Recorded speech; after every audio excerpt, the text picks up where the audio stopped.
នេះគឺត្រៀមខែបងប្អូនត្រៀមខែស្លឹកផ្ដៅនេះស្លឹកផ្ដៅពីមុខគោអាចគោស្រស់ក៏បានស្ងួតក៏បានស្រស់កាន់តែល្អត្រៀមខែយើងច្រាមវាមកដើម្បីឲ្យវាឆាប់រលួយ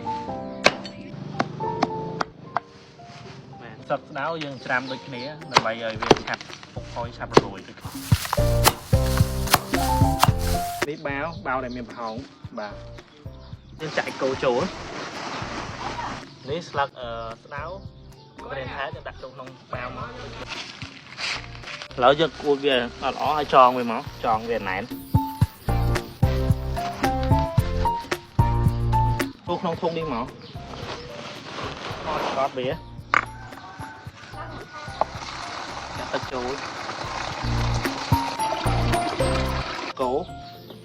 យើងគោវាមកយើងគោមួយថ្ងៃ2ដងគោជារៀងរាល់ថ្ងៃមួយថ្ងៃម្ដង2សប្តាហ៍3សប្តាហ៍យើងអាចយកប្រើបានយើងគ្របវាឲ្យជិត